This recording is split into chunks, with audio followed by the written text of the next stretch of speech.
Hello, j'espère que vous allez bien. Si vous ne me connaissez pas, moi c'est Clara. Ici on parle d'un peu de tout, de routine, de développement personnel, vlog, productivité, bref, si c'est quelque chose qui te plaît, n'hésite pas à t'abonner. Dans cette vidéo, je voulais te partager 10 habitudes à prendre pour la fin d'année, pour vraiment reprendre sa vie en main, parce que je sais qu'en automne, en hiver, on a souvent tendance à se laisser un peu dépasser par sa vie. Il fait froid, les journées sont courtes, la nuit arrive hyper tôt, on est un peu plus fatigué, etc. Donc on a un peu tendance à prendre de mauvaises habitudes, etc. Et moi je veux vraiment t'aider à justement ne pas prendre ces mauvaises habitudes, rester dans ta lancée et bien terminer l'année. La première étape pour ne pas se laisser aller, c'est d'avoir des petits rituels dans sa journée. Ces petits rituels vont vraiment t'aider à avoir des habitudes ancrées. Tu vas pouvoir te sentir hyper bien, avoir vraiment un sentiment de confort dans ta journée. Et ces petits rituels vont vraiment rythmer ta journée, t'aider à te protéger contre cette fatigue, cet épuisement, cette sensation de relâchement, etc. Parce qu'en fait ça va vraiment être des petits rituels qui te conviennent à toi et qui vont vraiment t'aider à ne pas te laisser aller. Donc moi par exemple, tous les matins quand je dois me préparer, je mets une série en même temps. Donc en même temps de me maquiller, de me coiffer, ce qui fait que le matin j'ai envie de me lever en fait pour profiter de ce moment parce que c'est vraiment un moment que j'aime et en fait ça m'aide le matin à me lever, à me donner une mini raison de pourquoi je me lève, même si c'est vraiment un truc tout bête finalement de mettre une série. C'est un moment hyper confortable pour moi et ça va vraiment m'aider à avoir de l'énergie pour la journée, à ne pas repousser l'heure de mon réveil, etc. Sachant qu'en automne on peut être très souvent tenté par mettre un rappel de réveil pour gagner chaque minute de sommeil. Ou un autre rituel que je peux avoir, c'est tous les soirs après le dîner, je me prépare une tisane. Et ça, ce petit rituel tout bête, ça implique le fait de ranger ma cuisine dès que j'ai terminé de dîner. Donc ça m'aide à ne pas avoir de bordel partout, ne pas avoir de vaisselle partout, etc. Parce que je veux vraiment que quand je me prépare ma tisane, la cuisine soit hyper clean. Donc bref, ritualiser ces journées, ritualiser des petits moments dans lesquels on se sent vraiment confortable. Je trouve que c'est hyper important pour ne pas perdre un rythme de vie et pour ne pas se laisser submerger par les journées qui passent, le temps qui passe et par tous les petits côtés un peu négatifs de l'automne qui peuvent nous tomber dessus et surtout sur notre humeur, donc la fatigue, etc. Pour continuer un peu avec l'humeur, etc., je vous conseille de ne pas toucher à votre téléphone le matin parce que le réveil c'est vraiment ce qui va rythmer votre journée. Donc si par exemple le matin vous vous réveillez et vous perdez 30 minutes à scroller sur TikTok, ça va forcément un peu vous bouffer de l'énergie, de la productivité, ce qui fait que vous aurez la flemme de vous lever, vous aurez la flemme de travailler, vous aurez la flemme de sortir de chez vous. Et c'est d'autant plus vrai si en scrollant sur les réseaux, etc., on tombe sur des choses négatives. Je sais que moi ça m'atteint énormément. Quand je vois des choses tristes par exemple, ça va vraiment rythmer ma journée d'une façon la plus négative possible. Donc c'est pour ça que j'essaie vraiment de ne pas toucher à mon téléphone le matin parce que je veux vraiment essayer d'avoir l'énergie la plus positive possible pour toutes mes journées. Et donc encore une fois, déjà que notre énergie est pas au top de sa forme en automne, je vous conseille vraiment d'éviter le téléphone le matin parce que là vous serez juste 6 pieds sous terre. Ça aura vraiment un impact hyper négatif sur votre dynamisme et votre humeur, donc vraiment évitez le téléphone des réveils. Et si vous voulez justement éviter de passer trop de temps sur les réseaux sociaux, trop de temps à scroller sur TikTok parce que vraiment on peut se perdre hyper facilement. Et je sais que je suis vraiment pas parfaite là-dessus parce que c'est encore ce qui m'est arrivé hier soir. J'ai commencé à scroller sur TikTok et au final j'ai perdu 1 heure de ma soirée et en plus les réseaux sociaux ça rend pas forcément intelligent, donc je vous conseille vraiment de remplacer par des activités manuelles. Ce sera vraiment meilleur pour votre créativité, votre imagination et vous aurez pas l'impression de perdre du temps inutilement en fait parce que vous profiterez de ce moment. Les activités manuelles franchement c'est un moment hyper sympa. Moi je sais que j'adore faire ça surtout en automne parce qu'il fait froid, on a juste envie d'être chez nous et tout. Je trouve ça trop bien de profiter de chez soi d'une autre façon que d'être sur son téléphone. C'est une activité hyper relaxante donc souvent après une journée de travail t'as juste envie de te détendre et de profiter de ta soirée, pas d'être stressé ou d'avoir cet impact négatif des réseaux sociaux. Alors que vraiment quand tu fais tes activités manuelles, enfin je sais pas, ça peut être de la peinture, du dessin, un puzzle, de la couture, enfin vraiment ce que tu veux, ce qui te fait plaisir. Mais dans cette activité t'es juste toi et toi seul avec ton activité, t'es plongé dedans, tu penses à rien d'autre, donc ça vide ton esprit aussi, ça te fait oublier la journée de travail que t'as passée et c'est vraiment ce qui va t'aider à profiter de ces soirées d'automne et à ne pas perdre ta productivité ou à ne pas avoir l'impression de gâcher des heures, gâcher tes soirées. Autre conseil pour ne pas te laisser submerger par l'automne et tout ce qui va avec, c'est de rester très organisé. C'est vraiment des habitudes à prendre. Je sais que c'est pas facile d'être organisé si de base tu n'es pas une personne organisée, mais c'est pour ça que je te conseille vraiment d'utiliser Notion, Notion Calendar. Moi c'est vraiment des outils avec lesquels je vis clairement, que ce soit pour mes to-do, pour planifier mon calendrier forcément, planifier mes rendez-vous, les choses que je dois faire. C'est vraiment des applis que j'utilise tous les jours, toutes les heures.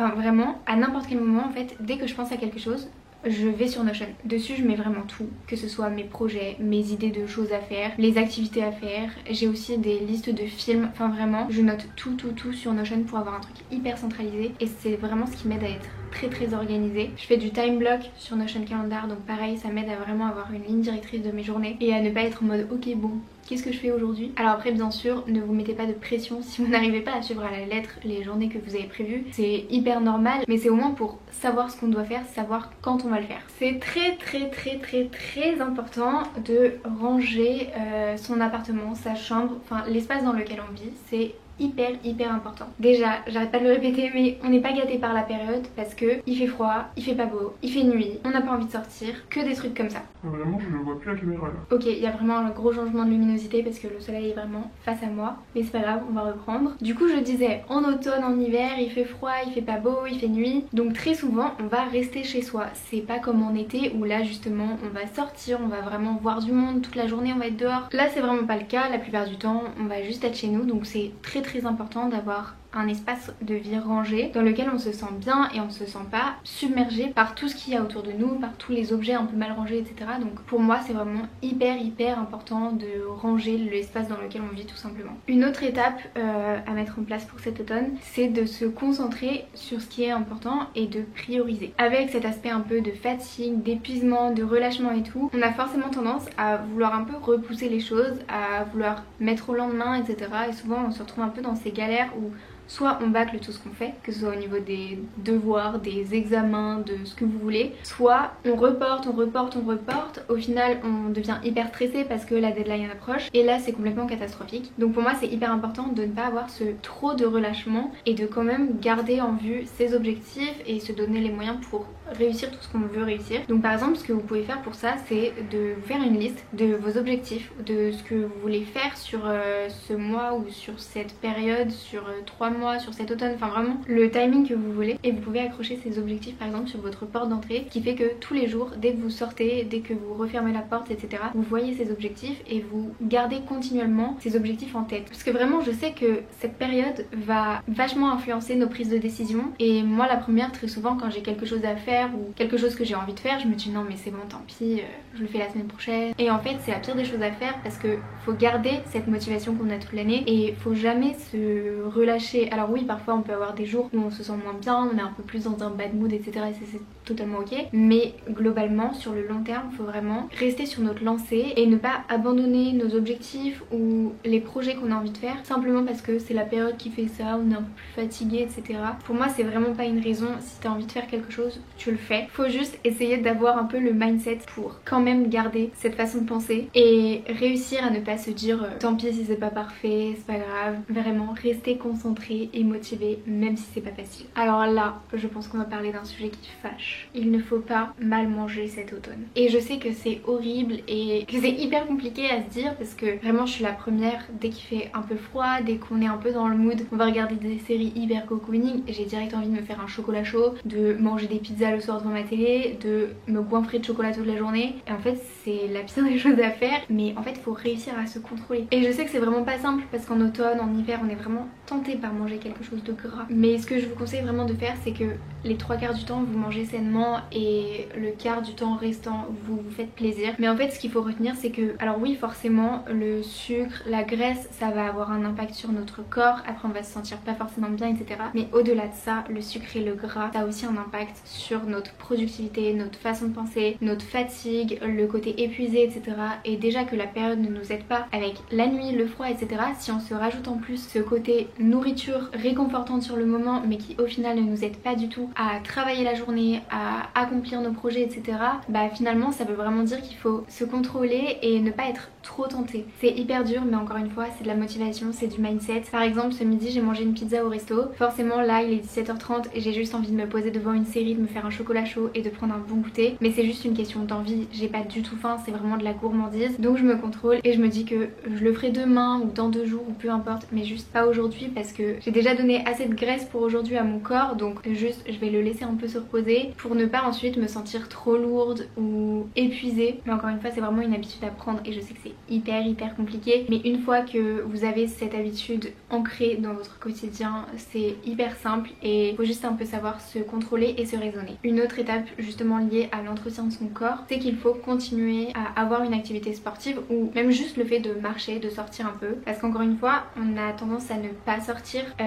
On rentre le soir, il commence à faire un peu de nuit, il fait froid. T'as pas envie de sortir te balader, de sortir marcher, t'as juste envie d'être chez toi, de prendre une bonne douche, de te poser dans ton canapé et ne rien faire. Mais parfois, faut un peu se forcer et faut sortir, faut s'aérer l'esprit parce que pareil, cette fatigue, etc., elle peut pas être contrée si vous ne faites rien pour la contrer. Et en général, la plupart du temps, quand on parle d'activité sportive, on va parler des effets sur le corps. Certes, mais il faut aussi parler des effets sur le cerveau. C'est vraiment pour moi la chose la plus importante. Comme moi par exemple, si je fais du sport, la raison principale c'est pas pour être musclée ou être fine, etc. Parce que ça en soi, je mange bien, j'ai un bon rythme de vie, etc. Donc mon corps est en bonne santé. Mais c'est plus pour aérer mon cerveau, pour libérer le stress, libérer les tensions, etc. Moi c'est vraiment dans ce but que je fais du sport. C'est vraiment pour me défouler et pour un peu faire une pause dans ma journée. Par exemple, je vais rentrer du travail, soit je vais aller marcher, soit je vais aller courir, soit je vais faire du sport même chez moi. Mais juste ça va aider mon cerveau à se dire ok, là tu n'es plus au travail, tu ne penses plus au travail, tu vas pouvoir profiter de ta soirée. Donc bref, même en automne, même en hiver, au pire vous sortez un peu moins longtemps si vous n'aimez vraiment pas le froid. Mais c'est quand même important de garder ce rythme pour entretenir son corps, oui,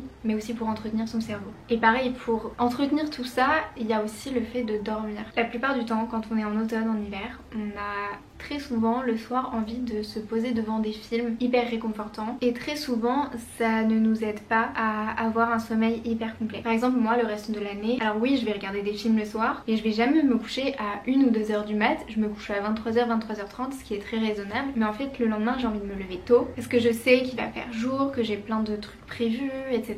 Alors que souvent en hiver j'ai tendance à me dire allez encore un petit épisode de série parce qu'en fait la vérité c'est que le lendemain j'ai pas envie de me réveiller, j'ai envie de repousser mon réveil le plus tard possible, alors qu'en fait la vérité c'est que je ne peux pas repousser mon réveil le plus tard possible parce que je dois quand même aller travailler. Et déjà que le matin quand il fait nuit c'est pas simple de se réveiller, mais alors si en plus tu te couches à 2h du mat et que tu dois te lever à 7h, t'as seulement 5 heures de sommeil et ça c'est encore plus compliqué et pour le coup ça a vraiment un impact sur ta productivité, sur ton dynamisme, sur ton énergie. Donc sache que le sommeil est très important. Pars du principe que dans tous les cas le matin tu devras te lever tôt, soit pour aller à l'école, soit pour aller travailler, donc tu ne pourras pas repousser ton réveil. Le seul moyen d'avoir un sommeil complet, d'avoir tes 8 heures de sommeil, enfin 7 à 8 heures ça dépend, c'est de te coucher tôt. Donc même si oui le soir c'est tentant de commencer des nouveaux films, de se dire qu'on va se coucher un peu plus tard, etc. Essaye vraiment de te raisonner parce que le sommeil c'est très important et encore une fois c'est aussi ce qui va rythmer ta journée. Donc bien manger et dormir, c'est les deux trucs les plus importants pour être en forme cet automne. Et la dernière chose c'est le fait de limiter à fond le temps d'écran. Alors pour ça moi j'ai des limites de temps d'écran sur mon téléphone, sur les réseaux sociaux parce que c'est vraiment les applications que j'utilise le plus et principalement TikTok parce que par exemple la plupart du temps quand je vais sur Insta c'est vraiment pour scroller 2 minutes pour répondre à quelques messages mais ensuite je quitte l'appli, alors que TikTok c'est vraiment un principe horrible je trouve parce que juste tu restes sur la page et tu scrolles, en fait tu t'arrêtes pas parce qu'il y a toujours des trucs à voir, t'as toujours envie de voir le TikTok d'après et je sais que moi j'ai même ce réflexe de me dire ok le prochain TikTok je m'arrête et je devrais pas me dire ça en fait. On est totalement absorbé dans l'application et franchement je trouve que c'est la pire invention du monde. Alors oui je fais des vidéos sur TikTok, je poste etc et je consomme vraiment beaucoup TikTok donc en soi je suis vraiment pas légitime pour dire que c'est la pire invention mais justement ça me fait perdre un temps fou et je préférerais utiliser ce temps pour faire autre chose mais malheureusement j'arrive pas à me dire toute seule ok aujourd'hui tu ne touches pas à TikTok. En fait c'est vraiment devenu un réflexe, je ouvre mon téléphone, je vais sur TikTok et ça c'est vraiment horrible. Donc c'est pour ça que je me suis imposé des limites de temps d'écran. Comme ça c'est pas moi qui me contrôle étant donné que je n'arrive pas à me contrôler là-dessus. C'est vraiment mon téléphone qui va me dire bah là stop, sors de ça et fais autre chose de ta vie en fait. Et je trouve que ces limites de temps d'écran pendant cette période c'est vraiment hyper important parce que par exemple pendant l'été t'as pas forcément envie d'être sur ton téléphone, t'as envie de profiter de dehors, de profiter je sais pas de ta piscine, de faire des jeux avec tes frères, tes sœurs, enfin bref t'as envie de sortir, de te balader alors que là en cette période t'as pas forcément envie de tout ça. Donc le téléphone c'est souvent ta principale activité mais ça ne devrait pas l'être. Donc bref je te conseille vraiment de mettre des limites de temps d'écran. Bref, je vous ai donné mes 10 étapes pour réussir à être productif en cette fin d'année, à ne pas se laisser submerger total par la période qui n'est pas la plus simple à gérer on va dire. Je sais que moi l'automne, l'hiver c'est vraiment mes saisons préférées mais pour beaucoup de personnes c'est des périodes hyper compliquées et c'est des périodes qui rendent pas forcément heureux tous les gens. Personnellement j'essaie vraiment de trouver du positif dans chaque saison, chaque moment, chaque chose, parce que la positivité c'est vraiment ce qui va nous aider à mieux vivre et pour moi ça sert à rien de se focaliser sur les choses négatives. Dans tous les cas on n'a pas le choix, on est obligé de passer par l'automne, par l'hiver. Pour moi c'est inutile chaque année de ressortir la même chose de ah j'aime pas cette période, ah il fait nuit tôt, etc. Je sais qu'on l'entend partout et que c'est vraiment hyper facile à dire parce que oui forcément quand il pleut toute la journée ça plombe ton humeur, c'est sûr, mais je vous conseille vraiment de trouver un aspect réconfortant dans tout et d'optimiser au maximum votre positivité. Vous verrez ce sera hyper bénéfique pour vous et ça ne vous rendra que la vie meilleure. Sur ce j'espère que la vidéo vous aura plu, n'hésitez pas à me dire en commentaire ou à me partager aussi vos conseils pour passer un bon automne, pour ne pas être trop négatif, trop pessimiste et juste pour profiter de la période. On se retrouve la semaine prochaine pour une vidéo, donc je vous souhaite une très bonne journée, un très bel automne et je vous dis à bientôt. Bisous.